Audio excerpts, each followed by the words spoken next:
Здравствуйте, ребята! Я рада вас приветствовать на уроке русского языка. Тема нашего урока сегодня – «Мои достижения». Сегодня на уроке вы будете понимать ключевые моменты в коротком тексте, содержащем знакомые слова и фразы. Напишите связанные предложения по данной теме. Сможете использовать сложные предложения с союзами «и», «а», «но» по предложенным моделям. Посмотрите внимательно на экран, ребята. Что вы видите? Верно, ребята, это очень красивая фотография, которая называется «Весна в горах». Скажите, а какое настроение у вас вызывает эта фотография? Запишите в виде прилагательных, ребята, в тетрадях, какое настроение вызывает у вас эта фотография.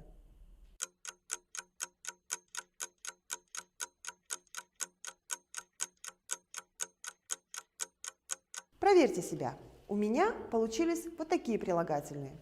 Хорошее, радостное, веселое, прекрасное, светлое настроение.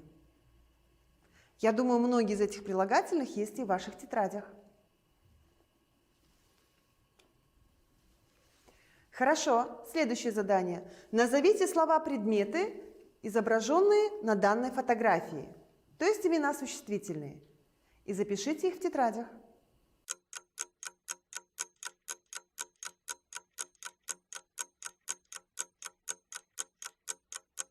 Проверьте. Горы, цветы, тучи, солнце, которое выглядывает из-за туч, снег в горах. Я думаю, вы все эти предметы, ребята, нашли и записали. А теперь подберите слова действия, глаголы к данным предметам.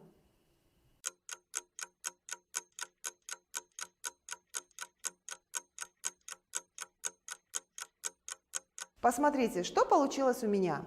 Горы стоят, цветы растут, тучи плывут, солнце светит, снег лежит. А у вас, ребята, какие действия выполняют данные предметы? В любом случае, вы все молодцы.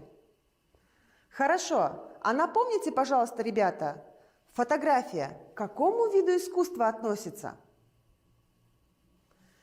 Конечно же, я думаю, вы все помните, что это изобразительное искусство. Молодцы! А теперь я предлагаю вам прочитать текст.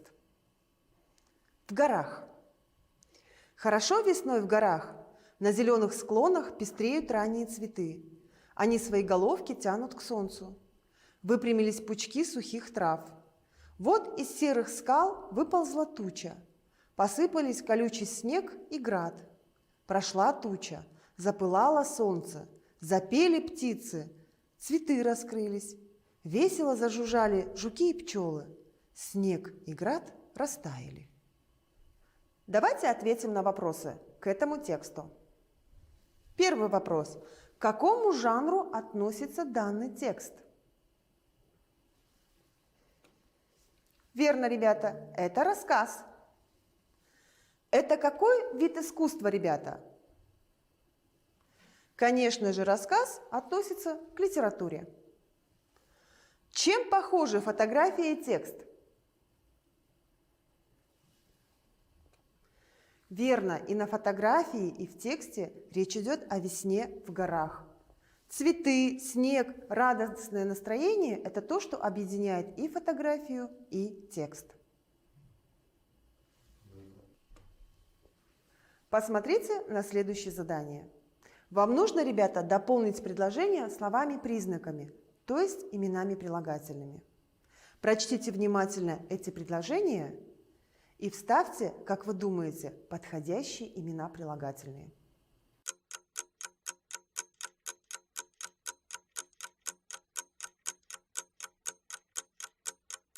Проверьте себя. У меня получились вот такие предложения. Прошла большая туча. Запылало яркое солнце. Запели веселые птицы. Красивые цветы раскрылись. Весело зажужжали маленькие жуки и пчелы. Совпали ли наши, ребята, предложения?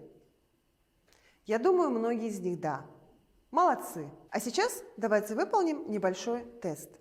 Вам нужно, ребята, выбрать один правильный вариант ответа в каждом вопросе. Начнем. Кто написал сказку о рыбаке и рыбке? Конечно же, это Александр Сергеевич Пушкин. Что открыл Ибрай Алтынсарин на казахской земле? Верно, ребята, первую школу. Следующий вопрос. Кем был Каныш Сатпаев? Вспомните. Он был ученым-геологом. О ком эти строки? Был он в мире знаменитым силачом. 10 мужчин он валил плечом. Верно, ребята, это стихотворение о Кажемукане. Как называют Бибигуль Тулигенову? Конечно же, казахским соловьем. И последний вопрос. Что написал Абай Кунанбаев? Слова назидания. Молодцы, ребята! Я думаю, вы все правильно ответили на эти вопросы. А сейчас следующее задание. Вам нужно закончить предложения и составить к ним схемы.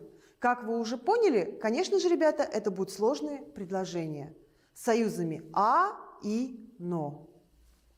Подумайте, не торопитесь.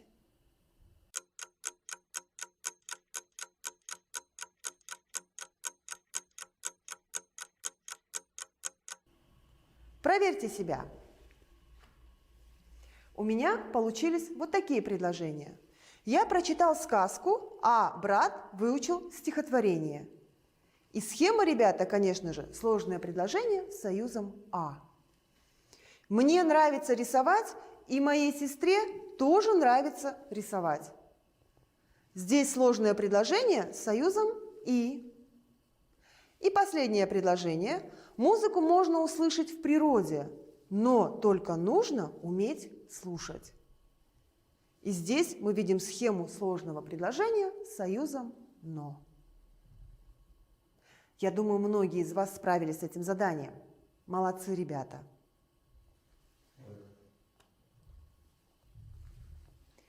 Ребята, на протяжении нескольких уроков мы с вами говорили о выдающихся личностях.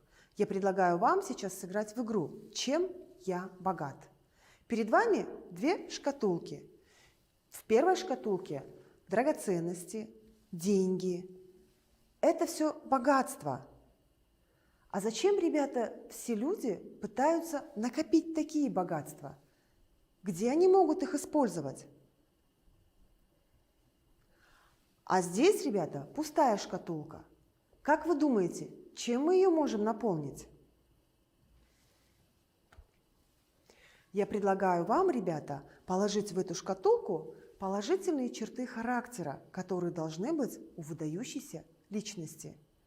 Посмотрите внимательно на те черты, которые предложены вам, и выберите только хорошие.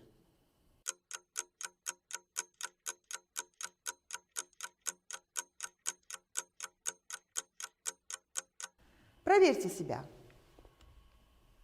В эту шкатулку мы бы могли положить быть всегда честным, говорить правду, помочь другу, делиться, добросовестно выполнять свою работу, честно зарабатывать деньги.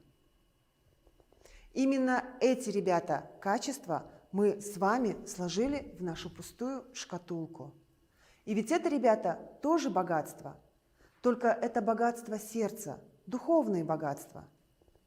Именно благодаря этим чертам характера, ребята, в будущем вы можете стать выдающимися личностями. Сегодня на уроке вы понимали ключевые моменты в коротком тексте, содержащем знакомые слова и фразы, писали связанные предложения по данной теме, использовали сложные предложения с союзами «и», «а», «но» по предложенным моделям. А наш урок подошел к концу. До свидания!